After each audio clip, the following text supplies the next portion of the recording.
What's going on, everybody? Welcome back to the channel. I am Lady Nika, and we will be doing another reality veggie soup up in here. I'm behind because I told y'all what the hell I did the weekend. Nothing. Got fucked up all weekend. Shit, it was Black Pride in my house and the blackout, all that. And I hope that, you know, if any of y'all were able to go to the blackout, that you did have a wonderful time. I've seen a lot of the videos and stuff, and it seemed like it was a really good event, and I'm glad. And if they do it again next year, y'all can rest assured I will do everything within my power to attend next year's blackout. But tonight, I'm behind, so I'm trying to play catch up. So I got the haves and the have-nots coming separately. But tonight, we're going to do Married to Medicine, which is a show I really don't review, but I feel like reviewing it tonight. And, well, I told somebody I would review it, so I'm going to do the review for it. It's not in my regular roster. I'm just going to go on and do it since I promised that I would. And we're also going to talk Black Ink Crew on this soup here. So we're going to start right on off with Married to Medicine, and this is Season 3, Episode 13, Bahama Mama is what they call it. Alright, we start off with Jackie talking to her office manager, and we all know that Jackie's father, you know, he's passed on now, but, you know, at the time of taping, he was very sick and things of that nature, so he had just gotten home from I guess a hospital stay or whatever, and her family is like some 8 hours away from her, so she's concerned about, you know, what could happen if she takes this trip. Now she's telling, you know, you could tell in Jackie's face that she really didn't want to go on this trip, but first of all, I understood what she was saying. First, she's under a lot of stress dealing with that situation, and it's best that she, you know, sometimes when you under pressure like that, you need to take a breather. You know, you got to back up from that situation or it will consume you. And I feel that it was a part of the internal struggle that we saw going on with Dr. Jackie tonight as she was discussing going on this trip. She told her office manager that, you know, contact her if necessary, and if she can't reach her, do what she knows that she would do. And she got a little teary-eyed. It was a touching moment to me. Now, I'll say this right here. Like I said a few moments ago, sometimes when you under pressure like that, it's best that you, if you can at all, if it's at all possible, try to take you some time away from that situation to be able to, you know, catch your breath and be able to regroup and go back at it strong. Trying to care for a parent that's ill like that can be a lot of pressure on a child, you know, and that's what Jackie basically going through, y'all. She going through because she don't really want to leave her daddy, but she need a break. And let us not forget, Dr. Jackie has to go on this trip because she is employed not just in her own private practice, but she's employed by Bravo to work on the show Married to Medicine, so she got to go on this trip. So I didn't feel like she was wrong for leaving her father. I think that was wise of her to get a break, and it was also necessary to keep her coin flow. Child, it's always about that bottom line, and anybody that can't understand that, I don't know what the fuck is wrong with you, because I got it, okay? Alright, next we talk, Toya talking about she think it's odd that Mariah and Quad are friends. And I'm like, okay, well, Quad reach out to her. You know, they taking baby steps at this thing. Quad sent her a message. She responded. They decided to get together. She did the necessary things to truly prove that she wanted to try to make amends for what the fuck happened between her and Mariah on last season. So I don't see why that's such a big damn deal. Plus, Toya just gets on my fucking nerves because I can't stand that jealous, tacky bitch. She truly earned the name that she has, okay? Alright, child, she's saying she can't wait to go on this trip and have some alone time with old Dr. Eugene, because apparently one of them children walked in mid-stroke and caught them at it. And you know, I'm like, when she said that, I'm thinking to myself, Lord, kill the visual. Because when she said it, I could just visualize that shit, and it was not a pretty sight. I mean, Toya, child, I already had a bad taste in my mouth because you tacky, you a gold digger undercover, and you're kind of stupid, bitch. So I already not here for you. Plus, I was already turned off immensely by watching one of your previous episodes where, well, one of the previous episodes of Candy Coated Nights where this bitch was on there, and she was talking about her bedroom action with Dr. U. Child. That was some nasty shit. Killed the visual.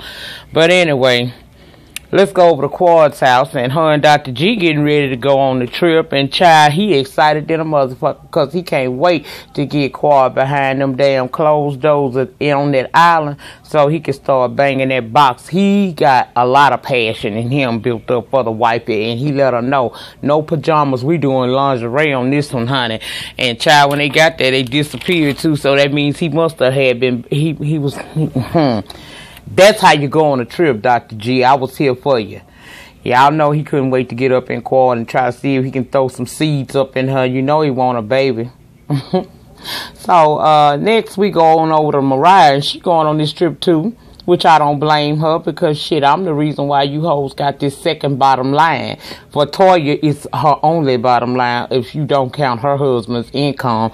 And so, yeah, she going on there, but she, you know, she feeling kind of unsure about it because of all the shit that done went on. That girl hurt because she had that. First of all, y'all voted her out. I ain't never heard no shit like that. You voted somebody out of a crew. Now, what can happen in a group within a group setting is people can find that they are not quite as compatible with someone else as they probably thought they were. So they distance themselves, not necessarily trying to, you know, cause problems. But if I don't fuck with you like that, I just don't fuck with you like that. And I think that, that's what happened. That should have been what they did instead of trying to vote the girl off the show and all of that stuff. That was crazy to me, but she feeling some kind of way. And Dr. Simone came through, and she, you know, she apologized for picking sides and leading that vote to pretty much kick Mariah out the crew. Okay, we find out in this episode that Dr. Heavenly Husband will not be in attendance at the trip to the Bahamas. Apparently, he's home working, or so they say. Okay. Jill and Dr. John is going, and I'm here for Jill. I see a lot of people got a problem with Jill, but let me tell you something. I don't have a problem with Jill. I think Jill is she cool. People, what that is she is a white woman and she's a blonde, and folks expect her to be dumb and a pushover, and Jill is showing you that she's just not the one to be pushed over like that. You're not just gonna do me. You know what I'm saying? You're not gonna just do me like that. So, I think that's part of the problem. And Dr. Heavenly can't take her because she not that pushover she want her to be. Dr. Heavenly did apologize to Mariah, and Mariah accepted the apology. But look here, in her confessionals, and I can't really get mad at Dr. Heavenly about this because she said, don't get me wrong, Mariah is still a dirty bitch, but we shouldn't have voted her out, because if that was the case, we all should be voted out because we all got a little bitch in us, and that includes me. So because that motherfucker did take responsibility for who she is and what she did, I can be all right with her on that in this situation. So we all right. That's big of you, Dr. Heavenly, with your shady ass. That's cool. Well, next we gonna roll on over to Mariah talking to Dr. Jackie and Dr. Simone, and she's wondering how everyone will react to her because they all being like acting so glad to see her and stuff, like they didn't just totally cast her out. And because she still is feeling some kind of way about the situation, she wondering, is this a good idea? Now, Toya and Mariah, and from what I recall, were never really good friends, okay? Y'all remember season 1, they did get into it, and I think they did show that on this episode. You know, my recall ain't always the best, baby, especially this month. Don't look for the recall because I'm consuming a lot. But,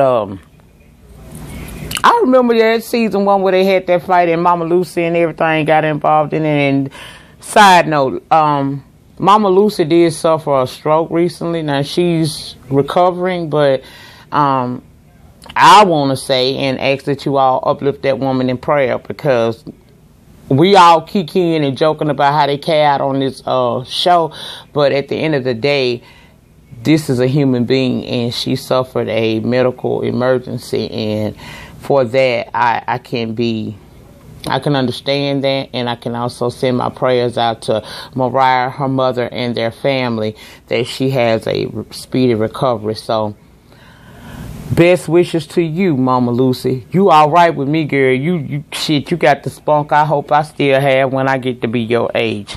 But anyway, back to what I was saying.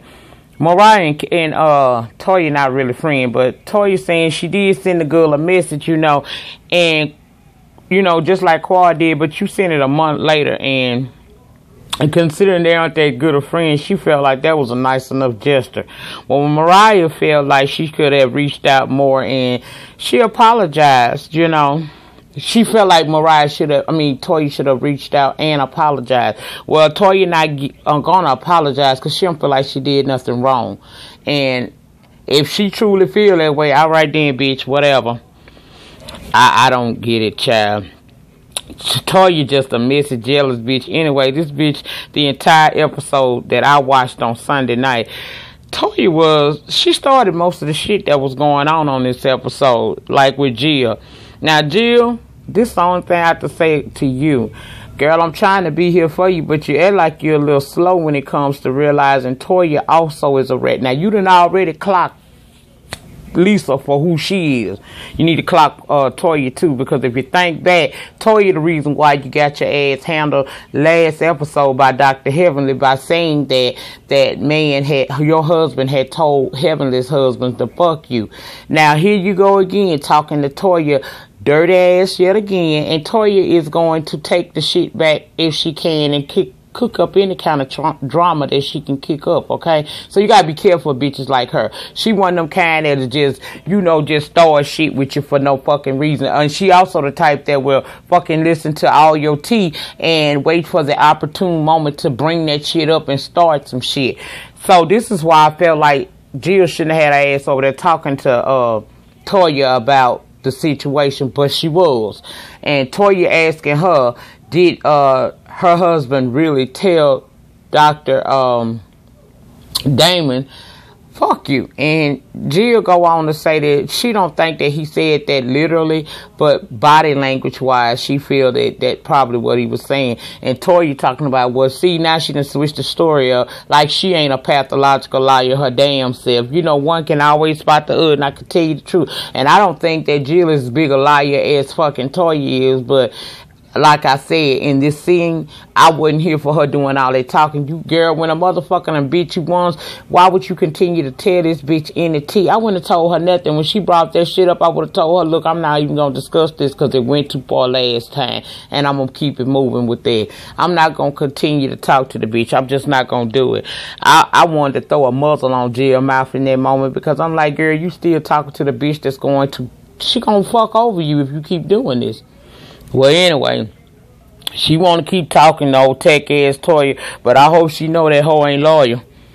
Well, they head on out to dinner because they did. Oh, yeah, y'all. When they got to the Bahamas, everybody all right with their room except for Toya and Eugene, okay? Here's my thing. If y'all coined up like y'all claim to be, or how Toya wants to make it appear, because we done heard that you telling her she need to live within a budget. But if y'all got such a big a problem with that room, then why didn't you call down to the front desk and upgrade your room? I didn't get that. What's all the complaining about? Your room was just as good as anybody else's room. And considering bitch you ain't paid for it, Bravo did, you should be grateful. Hell, I bet y'all you couldn't get an upgraded room at that, wherever the fuck y'all was at the Bahamas, if y'all had to spend it out your pocket, because bitch you barely making rent on a fucking Mac mansion. But I'm gonna keep it moving. They decide they gonna go out to dinner, and the guys chatting it up. And they schooling John, because John is the newbie of the crew, telling him that, look, we stay out these women business, okay? When they get into it, we minds ours. We let them do what they do, because if we get into it, then it messes up our friendship, because I'm gonna have a problem with you, or you gonna have a problem with me. So we don't talk to the wives about their issues. We let that shit roll. They work it out, and it be all to the good. And it's at that moment we find out that Adrian, with his fine ass girl, Mariah. I see why you got that nigga early and kept on to him, cause Adrian looked good, child. He really did look good, but he let Dr. Eugene know he had a problem with him too. Not just my wife got a problem with your wife, I got a problem with you too. You know, it go back to that shit that they were saying about questioning who the children's dad was and talking bad about child. That right there, that kind of made me side-eye Eugene and started not feeling so sorry for him for how Toya be putting his ass under pressure to keep them coins going right. Because I see now how y'all are together. Y'all got a lot of similar characteristics, and one of them is that right there. Y'all some messy bitches. But anyway, Adrian let him know he had an issue with him, and Eugene offered to try to, you know, walk off to the side and discuss it with him. But Adrian ain't trying to hit it. Just kind of like his wife ain't trying to hit his shit. And I understand that. People be like, well, why don't you just go ahead on and talk about it with him so y'all can resolve the issue? You can't resolve no fucking issue when a motherfucker done made you that goddamn mad and they done hurt you and cut you that deep. Now, he don't have to sit there. It's a time process. You don't tell me at what time I'm ready to forgive a bitch. And right then, Dr. Adrian wasn't trying to do that shit, and I wasn't mad at him. He didn't want to talk, okay? And that's what it was. I wouldn't have talked about it either. Shit. Well, at the dinner, Dr. Simone was saying how good it was that they can all come together despite their differences, you know. And Eugene went on to try to say that they family and they need to start treating each other like family. Because the definition of family to him is people you can't get rid of. And that's why they should do better by each other and, you know, because they always seem to come back. Well, Mariah is down in that table getting visibly upset, and I knew she probably would. Plus, I saw the scenes, okay? But she said her thing is nobody reached out to her when she had that traumatic experience. And she get up, and Dr. Simone pretty much did, you know, she got up because she was upset to leave. And Dr. Simone did not bother to try to get up and go behind her. She said she ain't ate and she was hungry, so that's what she did. But of course, we know Dr. Jackie is always the one to try to work things out. So she go trying to talk to Mariah and stuff. But Mariah still feeling some kind of way because, of course, Dr. Jackie gonna be side-eyed in this instance because Dr. Jackie was a part of the voting her out process. So she not really here for that, and her and Adrian leave, okay? Then old tack ass Toya gonna say that well, can we all speak on each other's relationships now, bitch? See, now that's where I probably would have went the fuck off on Toya for real. All this other shit she done did, that okay, it is what it is, but let me tell you what we ain't gonna do.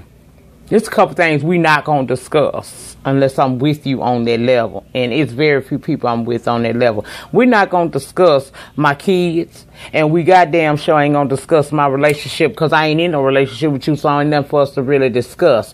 But that's what the bitch said. And then right after she said that, she felt that it was her place to go for Darren and tell him that he he has been being shaded toward Lisa going to the strip clubs and all of that shit and a whole bunch of other shit. First of all, bitch, that's not your marriage. What you need to do is keep your eye on Eugene and hope that he don't ever wake up and see you for the gold digging tacky ass bitch that you truly are. That's what you need to do.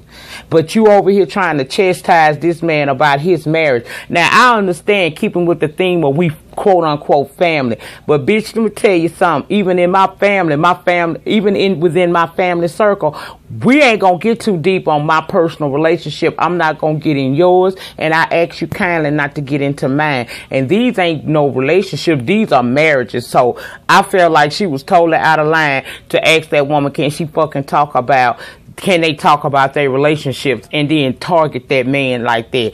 And then he ain't no better, because I would have read her ass for filth and been through with this shit. But oh no, Darren wants to try to explain shit. That's him and his brother problem. They always want to explain something.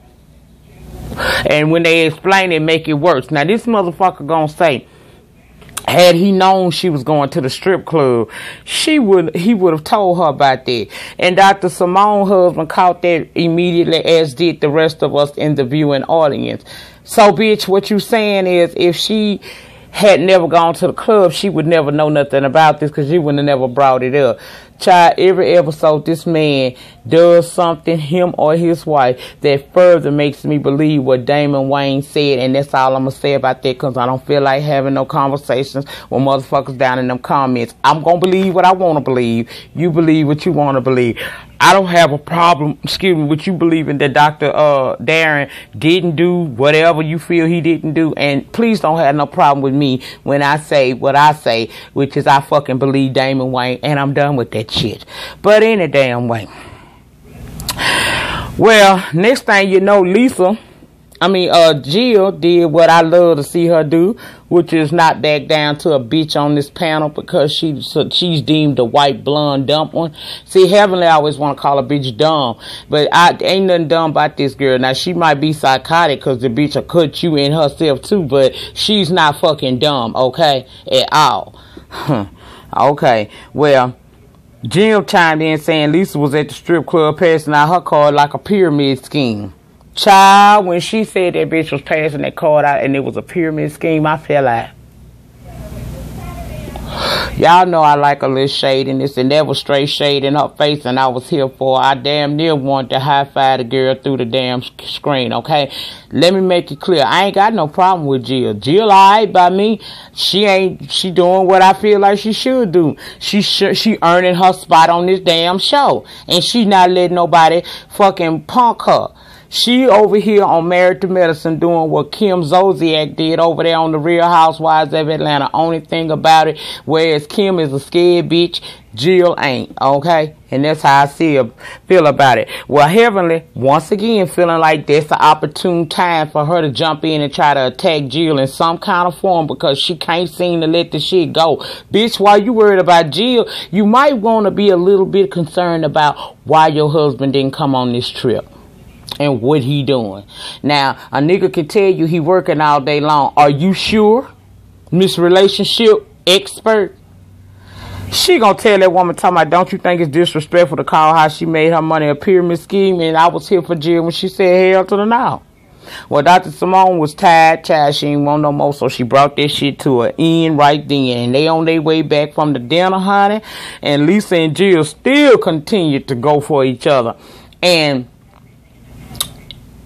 Jill basically told her, well, Lisa was telling her, well, you did this. Well, you saying what I was doing at the strip club was like a pyramid scheme. Yet you were out passing you and your husband's business cards out as well. But see, here's the difference, sugar. Jill was telling them how to maintain the looks that they need in order to continue to do what they're doing for whatever reasons they are doing it. She was treating them as potential clients of, the bottom line in their life, which is how they make their bread. Whereas Miss Lisa Nicole Cloud was basically passing her card around, looking down her nose at these women and trying to make them feel like they were less than because they choose to be strippers. And I totally got that, okay?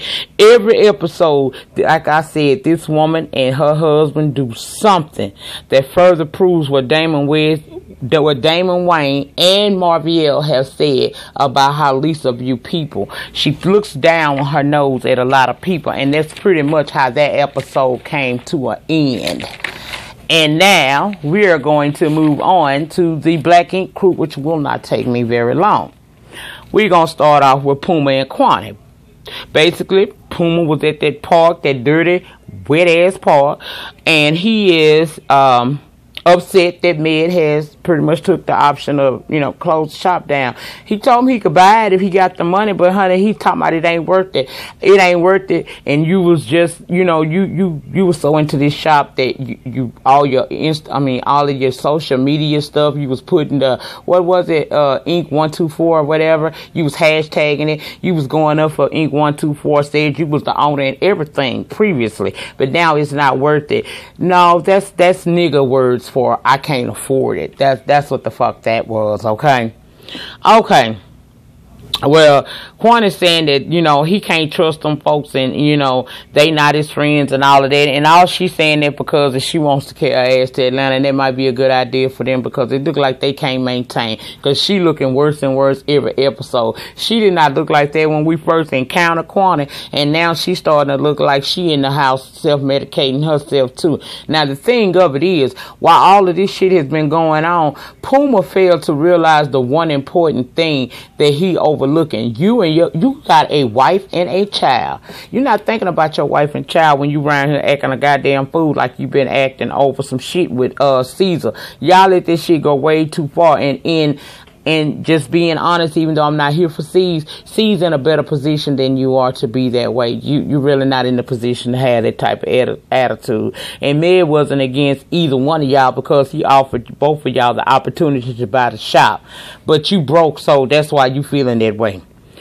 Well, C's go over there and he talking about, we go to C's and he talking about Med offered him the shop. And he considering buying it and making it like a Black Ink East or some shit like that. Dutch is not here for it because she like, well, what about my shop in North Carolina? Again, I'm telling y'all, these folks ain't had no type of conversation prior to actually saying that they gonna get married, okay? Because if they did, she would know that this man has no intentions of ever moving to North Carolina. He is a New York City boy, and that is how he feels. Plus, not for nothing, this motherfucker got a child. Now, I don't know how much he take care of this child, you know, because him and baby mama don't get along so well. But see, this just goes to prove to you how much of a selfish bitch that Dutchess is. You did not come to New York because of Caesar and stay there.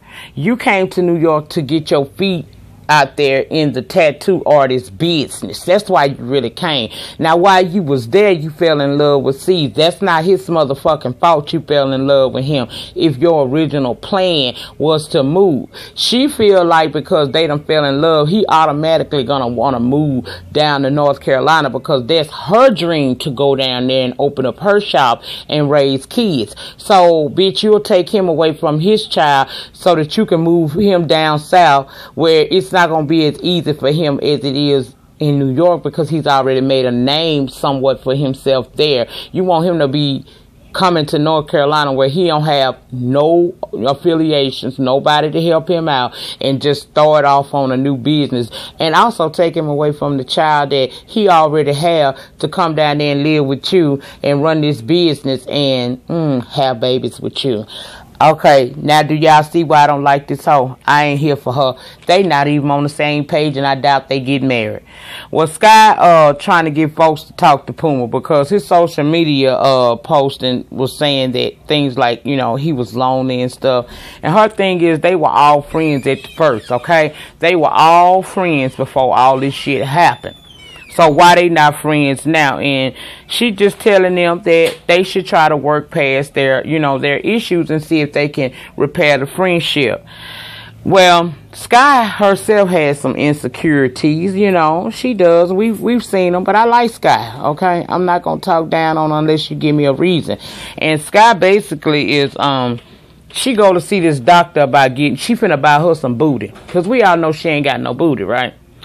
And she took Sassy with her because, see, she not here for Dutchess as much as she probably was at first because she's starting to peep out some things about Dutchess. And one of them is that the bitch is messy and she's motherfucking selfish as hell. Well, while they in there, when they get to the facility to, you know, do her, I guess, her pre-operation work and all that stuff that you have to go through, she was asked a question by the doctor, and that's if she had ever had children before, and she said no. Well, when Sassy left out of there, she did reveal to us and the doctor that she did have 2 kids when she was younger, but she gave them up for adoption so that they could have a better life because she knew at her age she wasn't going to be able to take care of her children. So she had them, and she gave her kids up for adoption, okay? Now, that's what's going on there, okay? Now back at the shop, Dutchess talking about she ain't got nothing for Sassy. She got a problem with Sassy because Sassy didn't help her during that big fight that happened at the end of, well, at the mid-season break when Puma and them had that big fight with Caesar and Dutchess. She mad because Sassy didn't jump in to help her. But hold up, wait a minute, bitch. Did you forget that you told this woman a couple of episodes prior to the mid-season break episode that when you was in Paris that she wasn't your friend, never would be your friend? So now when you getting your ass tapped, you expect her to jump into your situation and try to help you, and that is something that just simply cannot happen. And I ain't mad at her, okay? Child. I don't get her, but she's saying she'll never trust Sassy because of that, child. Let's go on over to Donna. And Donna is like this big, beautiful ass mall, but ain't no motherfucking body in there shopping. I don't understand Donna, but she go back to Dutchess now. She trying to get in with Dutchess, that way she can get back in with Caesar, because she wants to way back at the Black Ink crew. Why? I don't know. Dutchess basically, sided with her man. And we knew she would. Dutchess told her that if she acting like a bitch, then that's what she gonna be called. She told her that she need to try to draw more dicks than she is sitting on them. I would have beat that bitch up right then, because what you won't do is disrespect me up under my motherfucking clothes, and I'm trying to come to you and talk to you like an individual. If you didn't want to talk to this girl, you didn't have to talk to her. But this is how you want to come, okay? She a po-ass excuse for a woman to be here for a man disrespecting her like that, especially when she know had Caesar called her a bitch, she would have been trying to go for blood, but she want to tell this girl that he's justified in what he's saying. And in her opinion, she'll never step back in the Black Ink crew. And this is my thing, bitch, what you on? You better hope you make it down the aisle with this nigga, and I don't think y'all will. But you ain't in no position as girlfriend / fiance to tell this man shit. Or tell this girl shit about what can go on at this man's business. Y'all haven't merged together like that, bitch, so get it together. Anyway, child. Let me see what else happened on him. Alright, Caesar and Dutchess are to be, I guess they got a certain date that they plan on being married on now, or whatever. Well, anyway, back at the shop, Sky heard Dutchess saying that Sky has set her, surgery that she gonna have to get her some booty. She gonna set that up for, around the time that I guess Dutchess and Caesar plan on trying to get married, okay? Excuse me, y'all, but she gonna take that ain't as important as her wedding. And Sky snapped the fuck off on her, went all the way left on this bitch. She went off on her. Now keep in mind, the wedding is not actually planned yet. This bitch ain't did shit, but she going off on. Well, she going off talking about the girl's situation, her surgery not important. And that pissed off Dutchess, and pissed off Sky, and Sky went for her ass. Now keep in mind, Miss Dutchess got all this mouth, but while Sky was clicking off on her motherfucking ass, she said nothing. Proving once again, she's a scary hoe. Cause if you are pop off, you'll pop off any fucking where. And bitch, she popped off on you in her man's shop. Caesar ain't jump up at her like he did Donna and try to get ignorant with her. And you didn't say nothing either. In fact, Caesar took her outside to try to calm her the fuck down. He ain't call her no bitch. He didn't cuss at her in any kind of way. And he didn't try to fire her ass. He was trying to make her calm down. And what did you do, Miss Dutch? You walked your ass out there and you motherfucking backpedaled on every damn thing you said, bitch. You did not motherfucking tell that woman like you had tried to talk to Donna previously. You ain't come at her like that. You apologized to her, and and Sky was smart about it. She said, I'm going to bring it down because I need this VH1 check. Yeah, I'm going to bring it on back down. I'm going to be cool. But I see this bitch for who she is, and I'm going to keep her close, but I'm going to be watching this bitch. And that's how you do a hoe. So she cooled out when he got the free drinks, and she going to keep her Black Ink crew check coming in right now. But I see you, bitch. And that's what she was telling her. And with that being said, in the meantime, in between time, please like, comment, subscribe. See you all on the next video. Peace.